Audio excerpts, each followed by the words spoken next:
Okay, so this is my full Game Week 1 team reveal. There's a few surprises in there, a few risks that I'm sure you're going to be interested in, so let's get into it.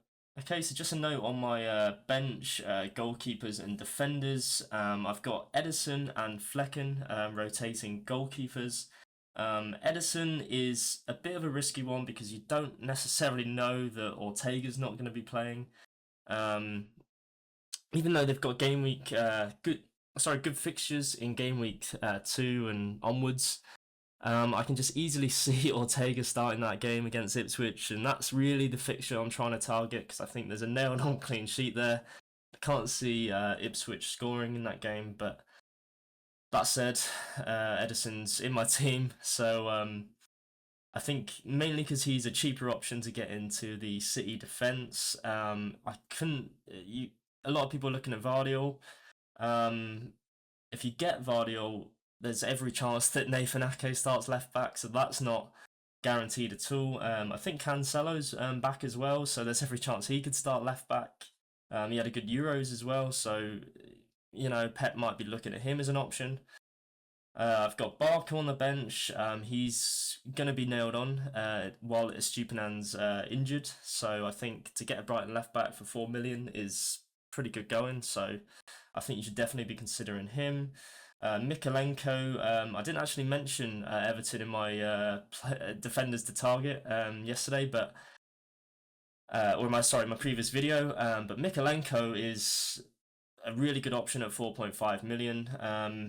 It's probably less risk of rotation than there is looking at their right backs, so I think you should probably be considering him for your team. They have really good underlying stats for their goals against last season. You know what you're going to get with a Sean Dyche defence.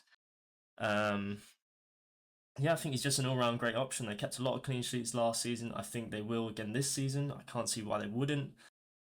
He's cheaper than Branthwaite and Tarkowski, who are probably the more nailed-on centre-backs, at least if Branthwaite doesn't go to... I think United have been linked with him for a while. But it doesn't look like that's going to happen, so I would just say go with Mykolenko. I think he's going to start most games. Another player that not many people are talking about is Jarell Quansah. He's only 4.5 million for Liverpool, and I'm pretty sure he's going to start the season paired with Van Dijk. On the face of it, I think Konate is probably a slightly better player. But Konate is always injured. Jarell Quansah is probably a bit better on the ball. And I think, from what I can make out, Arne Slot seems to be a manager that likes to develop young players. Quansah has got experience last season. I think he's going to develop this season. I could easily see him being paired and starting with Van Dijk for that Ipswich away game, which is obviously the fixture that everyone's trying to target, but they've also got Brentford at home. Just good fixtures in general. I think you should definitely be considering him if you've got a 4.5 million. If you're looking for a 4.5 million defender, if I can get my words out. But paired with him, I've got Saliba, who's... A lot of people are looking at Gabriel. Saliba's the same price. I think Saliba is more nailed on because he's just so good. He's probably the best defender in the league, or the best centre back in the league. Maybe you could argue Van Dijk, but Saliba's probably a bit younger, and Van Dijk's probably not quite in his prime, though he's still a fantastic player. And don't get me wrong, but for me, I just think Saliba is going to start more games than Gabriel.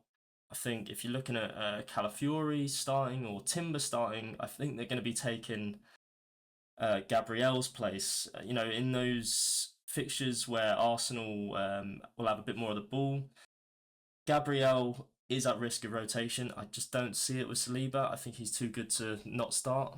So yeah, that's why he's in my team. I've got Van de Ven at Tottenham. He's 4.5 million. I just don't have the money to go to the likes of Porro or Udogi. I think he's nailed on. He's a safe pick. Not very exciting, but he's a good player. He's going to keep a lot of clean sheets. Tottenham have pretty good opening fixtures, especially that Leicester game, which a lot of people will be targeting. especially with their attackers. Yeah, I think there's nothing more to say about him really. He's just a good pick. Okay, so I'm playing 3-4-3 with this team. I've got Harry Winks as my 4.5 million midfielder, who, unless I have an absolute catastrophe with my midfield, he's never going to be playing. At least I hope he doesn't play. I hope I don't need him, sorry. A couple of interesting picks I do have. Martinelli, he's a player I'm worried about. I did have Eze in there. But Martinelli, 7 million. He started a lot of preseason games, and if I'm picturing that Arsenal attack, I'm picturing Martinelli, Havertz, Saka. If I had to go with the front three that they'll start with the season, Martinelli is in there. So why wouldn't you? Well, obviously there's obvious reasons why you wouldn't target him, but you could lose minutes to Trossard, Jesus. There's so many players competing for only a certain amount of positions. But I do think that Martinelli and Saka, like those two wingers driving at the fullbacks, I can just see him starting. And he doesn't need to start every game for him to be a great pick. I think if he got 10, 15 goals this season, which I think he's definitely capable of, that's going to be a good return for a £7 million midfielder. So for now, he's in my Game Week 1 team. He's not nailed in there. I'm 99% sure I'm going to start with him. He's a big differential because nobody's going to have him. And yeah, I think he's going to start. Okay, so there's not too much really that I need to say about Salah. He's just an all-round great pick. Great opening fixture, Ipswich away. I think if he didn't have when I originally made my first draft, I did not have Salah in the team. But then I was looking at Ipswich away, and I'm thinking that will either go one of two ways. It will either be a 6-7-0 slaughter, or it will be part the bus, really tight game, and maybe limit Liverpool to 1 or 2 goals. But I'm thinking if Liverpool won that by 6 or 7, which they're perfectly capable of with their attack, I cannot go without Salah for that Ipswich away game. It's too good of a fixture to not have him for and not captain him for. So Gordon is another player that you'll see in a lot of drafts, and it's for good reason. He scored 11 goals, 16 assists last season. That's just really good underlying stats for a 7.5 million midfielder. He's just a solid pick. I don't think I need to spend too much time on him. Southampton at home, good fixture for the opening day of the season. I think the fixtures do get a little bit I'll just check that. Fixtures do get a little bit tougher from Game Week 6, but for now, I think he should be in your Game Week 1 teams. Another player that no one is talking about is Semenyo at 5.5 million. He's probably going to be playing number 9 now that Dom Solanke has left Bournemouth. I'm heartbroken, by the way, but yeah, I think he came to the club originally to be that sort of backup number 9 striker. Then because of how well he was playing, he then became our nailed right winger, and I can't see him not. He started number 9 in his final pre-season game against Girona. Yeah, in my opinion, I think he's going to start there. I think if he does start number 9, he's a midfielder playing as a forward. He's got 8 goals and 4 assists last season, which is a lot better than actually any of the players in the 5.5 million price bracket. If he's starting number 9, there's no reason that he can't exceed those numbers as well. And for a 5.5 million midfielder, I think he's a great pick. A lot of people looking at Smith Rowe or potentially Harvey Elliott. Smith Rowe, I think, could be a good pick, but there's just always a injury risk with him. I think he's a great player. 5.5 million. What I would say about Fulham is that their attack is actually not as good as it appears. Fulham were actually second bottom for big chances created last season with 69. Nice. But they're not nice for your FPL teams, in my opinion. I think you want a team that's going to create a lot of chances.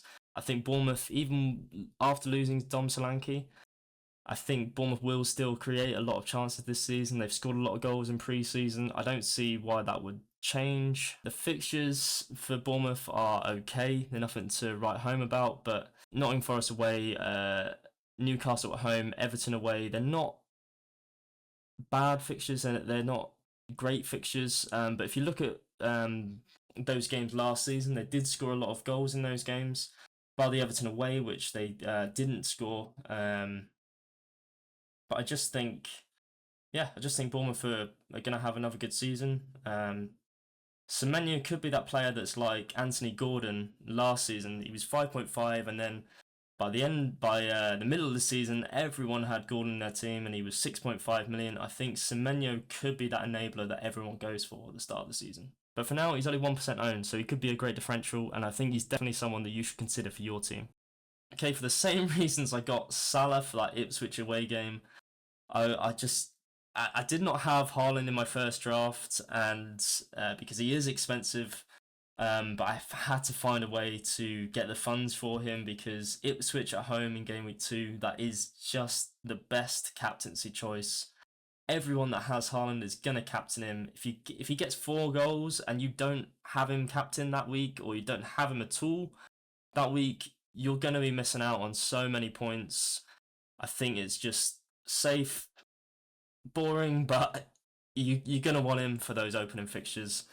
I can't see a world where I don't go with him now. Isak is just an all-round great pick as well. He's got Southampton at home opening day of the season. 21 goals last season, more than Ollie Watkins.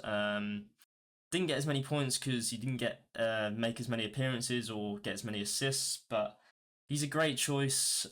He's, again, you'll probably see 99% of drafts that content creators have put together will have Isak in, so it's not, sometimes you have a player so highly owned because they are just an all-round great pick. That's just the fact of it with Isak. Now, I know I'm contradicting myself here because I have Muniz from Fulham. I do not think Fulham's attack will be great this season. I think if he didn't have 2 of the promoted sides in his first 3, I don't think he'd be anywhere near my team. I'm not saying that he's a bad player. I think he scored 10 goals from 10 attacking returns from 18 starts last season. That's not bad at all. He only came into the Fulham side in the back end of last season, so it's really good, really good stats. I just worry that Fulham might not create many chances long term that you want your forward to get on to. Obviously, the Son and Smith Rowe will help Fulham's attack, no doubt. But that being said, I don't want him in there. But he's 6 million. He's the only forward that I think you should be considering for 6 million. You can't guarantee Chris Wood will have good minutes, or Pedro will have good minutes at Brighton. Although I think if they were to all start, I think they are better picks, but you just cannot guarantee that. I think Muniz is nailed on. He does have good fixtures. I'll probably be looking to transfer him out quite soonish after those opening fixtures, but for now he's in there. Don't have the money to go to anyone else, so I guess I'm sort of stuck with him, really. There you go, the season's starting tomorrow. I can't wait. I'm really looking forward to FPL this season. I'm targeting the top 10k, which is ambitious, but I really think I can do it. I'm really happy with my Gameweek 1 team, and I think a lot of people will be looking at these picks if they, particularly Semenyo and Konsa, not a lot of people have got them in their teams at all. And I think if they do keep starting and keep getting points, I think a lot of people are going to be going for them. But anyway, I'm just rambling here, so I hope you enjoyed the video, and we'll see you in the next one.